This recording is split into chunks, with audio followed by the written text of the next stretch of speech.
Hello viewer, myself Dr. Noor, an assistant professor at Electrotherapy and Electrodiagnosis Department at Sancheti Institution of Orthopedics and Rehabilitation College of Physiotherapy. Today, I am going to continue part 2 of Biomechanics of Wrist Complex. Last time we have seen how wrist joint, the anatomy of wrist joint. So it is made up of radiocarpal joint and midcarpal joint. We have seen anatomy in depth in part 1. In this part, we are going to see the stability provided by ligaments, wrist ligament, and kinematics of wrist joint. So now ligaments of wrist joints, or for that matter for any joint, ligament gives you the stability which helps you to guide and limit excessive movement between the two bones. Same here, the wrist ligaments are going to guide and give you limited movement at your carpal bone. We have two kinds of ligament. One extrinsic ligament and one is intrinsic ligament. Now extrinsic ligament is a long ligament and intrinsic is a short ligament. What do you mean by a long ligament? Is ligament that starts from your long bone and attach on your carpal bone. So radius, ulnar and carpal. So it is crossing your wrist joint. Whereas intrinsic or short ligament means within the carpal bone. Those are short ligament. So they are intercarpal ligaments. They are going to check the mobility at your carpal level. Now again, this both ligaments are divided into two parts. Volar ligament, volar means towards your palm side, and dorsal ligament that is towards your back of wrist joint. So dorsal ligaments are usually thinner and few in number, whereas volar or palmar ligaments are thick and strong enough, offering a greater support to your carpal and radius.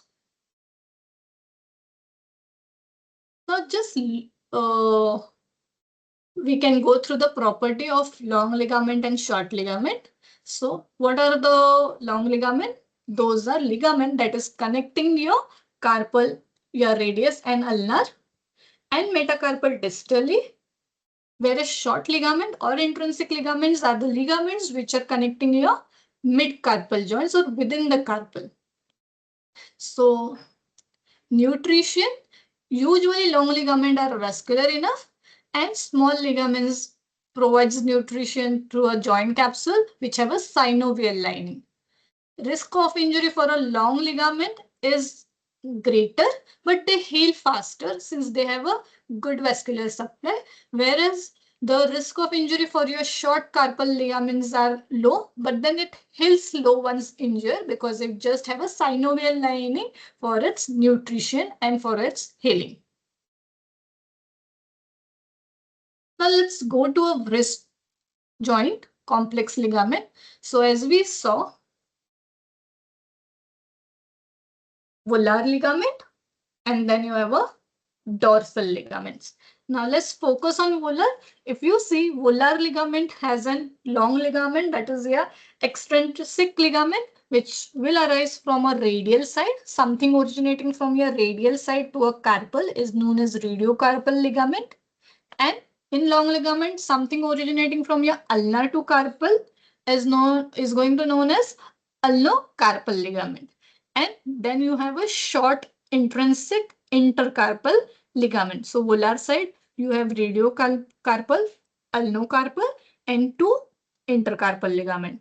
Whereas on your dorsal side, that is your back of hand, you have one long ligament, that is your dorsal radiocarpal ligament, and one is your intercarpal ligament. Okay. Now let's look first at volar side, that is your front of hand, palm side.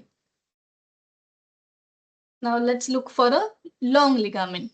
So as name suggests is radius scaphoid capitate. So here the ligament from a red side. So radius scaphoid, and your capitate.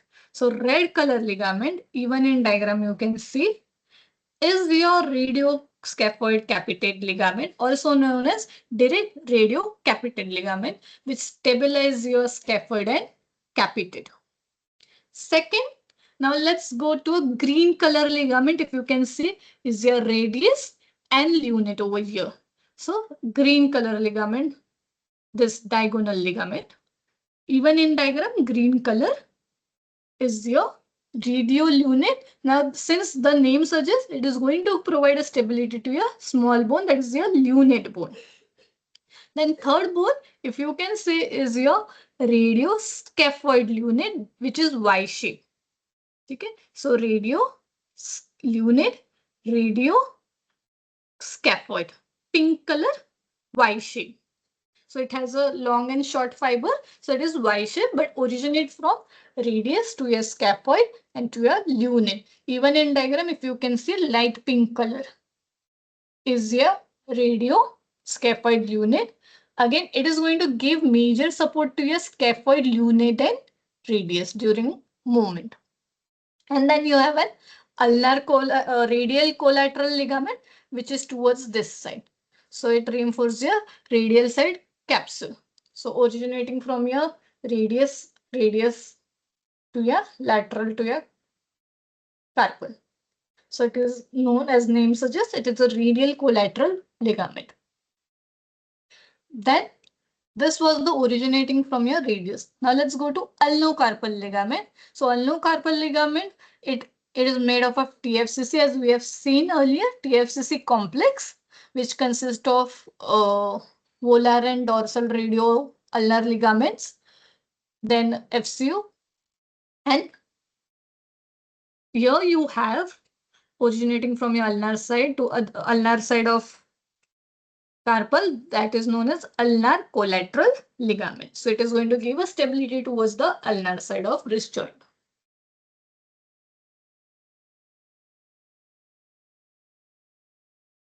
So this was a radiocarpal long ligament on the volar side. Now, same on the volar side, this was a long ligament. Now let's go into a short ligament, that is volar intrinsic ligament.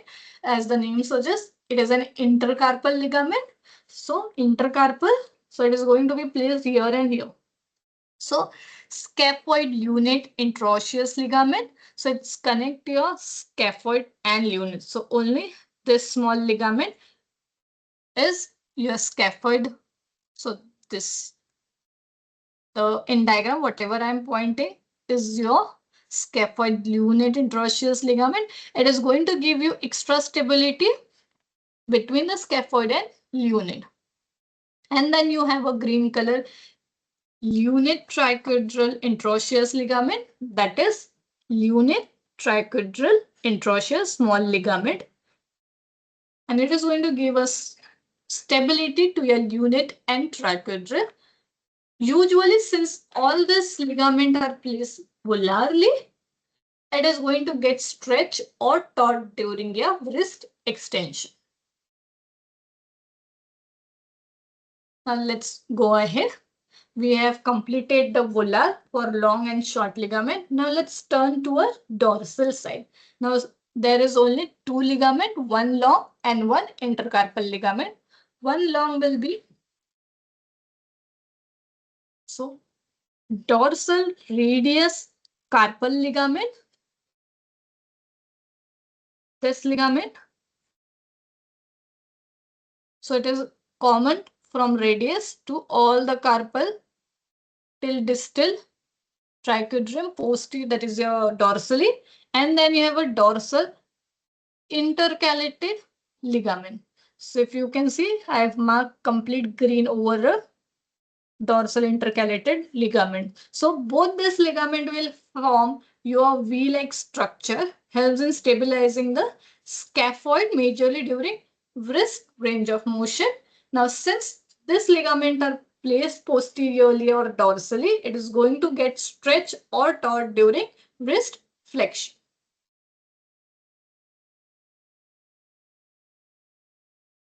Now, after ligament, let's go to the function of wrist joint complex.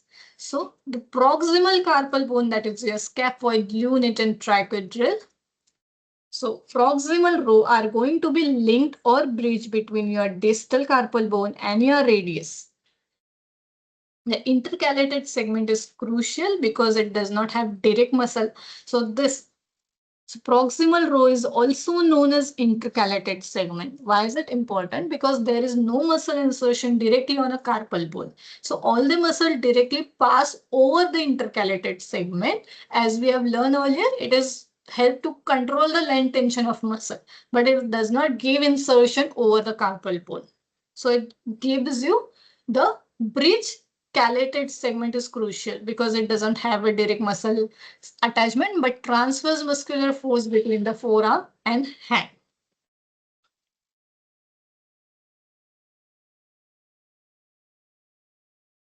Now let's go to the kinematic of wrist joint. Now what is the kinematic? That is a movement that is taking place between two bones. So let's look to an osteokinematics of wrist joint. Osteokinematics is the movement that is taking place in a plane, particular plane, and around a particular axis. Now, as we have seen, there is 2 degrees of freedom in wrist joint, flexion and extension, and one is radial and ulnar deviation. So flexion and extension takes place in a sagittal plane, but coronal axis, whereas your radial ulnar deviation takes place in a frontal plane, but anterior posterior axis. So wrist joint is a condylar type of joint. In wrist also, the scaphoid, the carpal bone scaphoid is highly mobile, whereas your lunate is the least mobile amongst all the proximal carpal bone, that is your triquetrum, lunate, and scaphoid. Scaphoid is highly mobile, whereas your lunate is the least mobile in proximal carpal bone. So flexion extension takes place in a sagittal plane, coronal axis. Total flexion degrees varies from 0 degree to, so neutral is always considered 0 degree. So it goes till little beyond lesser than your 90 degree. So 80, 85. Whereas from 0 degree, extension is 60 to 75 degree. Radial and ulnar deviation. So it takes place in a frontal plane, but a sagittal axis, that is your anterior posterior axis. So your radial deviation is 0 to 15 degrees. 0 is your neutral, 15 degrees. And your ulnar deviation is 0 to 35 or 45 degree. This variation is because of your anatomy of your radius and ulnar in a wrist joint. Now, what is arthrokinematics? Arthrokinematics is the accessory movement that takes place during your osteokinematics, which is roll, glide, and slide. So, as we have seen that scaphoid is highly mobile, it is going to give you a greater range of motion amongst all three proximal bone. Now, if we see grossly, flexion, extension. Okay, so if you see the configuration of wrist joint, your radius and ulnar will give you a concave side, whereas proximal carpal bone row is going to give you a convex side. So according to a concave convex rule, during flexion, roll and slides are going to be in opposite direction. So during flexion, your carpal bones are going to move in anterior direction, whereas glide into posterior direction. So during your wrist flexion, your carpal bones are going to go into anterior roll but posterior glide, whereas in extension, your carpal bones are going to go into posterior roll and anterior glide. So posterior roll but anterior glide. So this was a simplified version of arthrokinematics of wrist flexion and extension. But in reality, since wrist anatomy and bio configurations are complex, its biomechanics is divided into 3 phases. Now, let's consider, sorry. So let's consider we have to learn extension movement.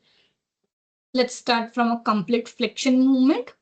So when wrist is fully flexed, to straighten or to extend, 3 main phases takes place. First phase, from complete flexion to extension. You have to come from complete flexion to a neutral.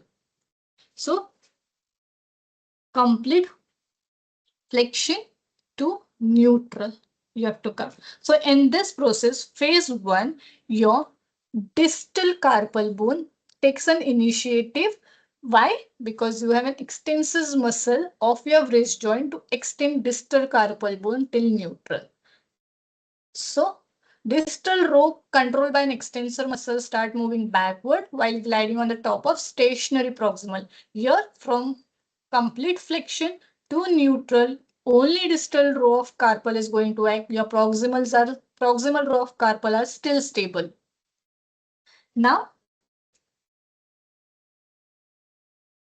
once your wrist come into a neutral position, if you see, you have one ligament, that is your radius, scaphoid, capitate ligament, red color ligament, radius, scaphoid, capitate, red color ligament. After neutral, because of this ligament, your distal capitate bone, gets hand in hand with your scaphoid bones. Now it will hold, capitate will hold the hand of your scaphoid.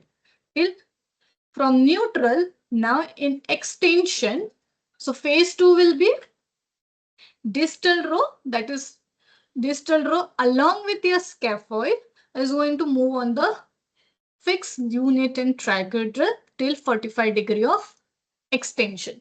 That means from neutral with distal, from distal carpal bone, now my scaphoid, yeah.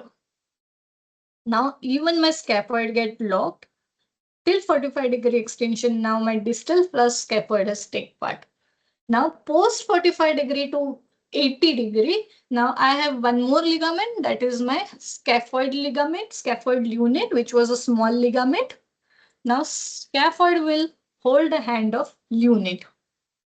So my scaphoid will hold the hand of lunate because of ligament.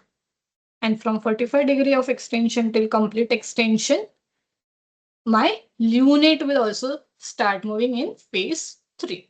So now at full extension, all the ligaments are tightened, stabilize an entire wrist joint. So my extension movement takes place in 3 phases: complete flexion to neutral 1 phase, neutral to 45 degree 1 phase, and 45 to complete extension. So initially it is just a distal carpal bone. At neutral till 45 degree, it is distal carpal roll with my scaphoid, and last extension is completed with distal scaphoid as well as your lunate bone.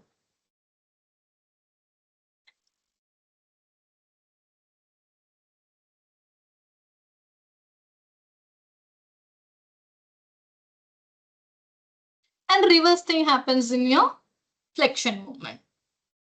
So from complete extension, my distal bone will be, with the help of my flexor muscle, distal bone will come till neutral. Then because of same ligament, my scaphoid will take part till 45, and post 45 till complete flexion, it will be my lunate also. Lunate and triquetral over my TFCC and radius. So this was arthrokinematics of your flexion and extension movement. Next will be your radial and ulnar deviation.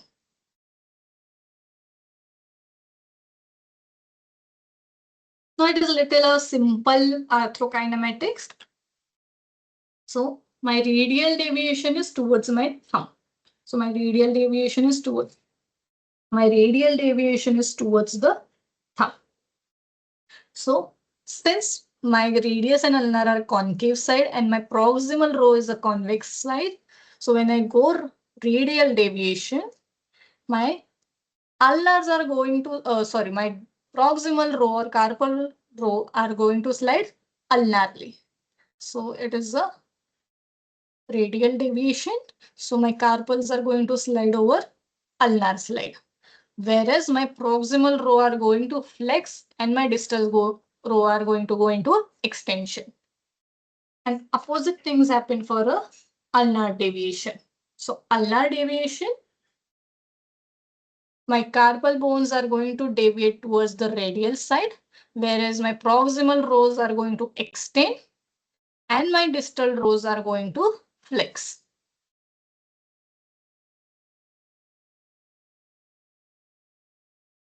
You can say radial deviation and this is ulnar deviation. So ulnar deviation, you can see extension of proximal as well as flexion of distal bone.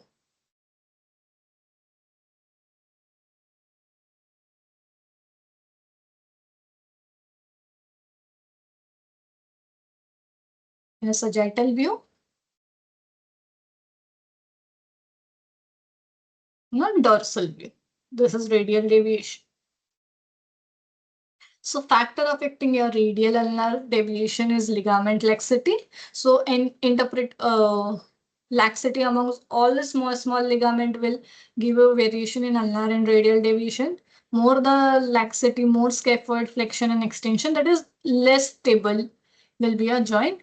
Gender difference, usually women are more, since women have a more ligament laxity, it is going to affect your radial ulnar deviation.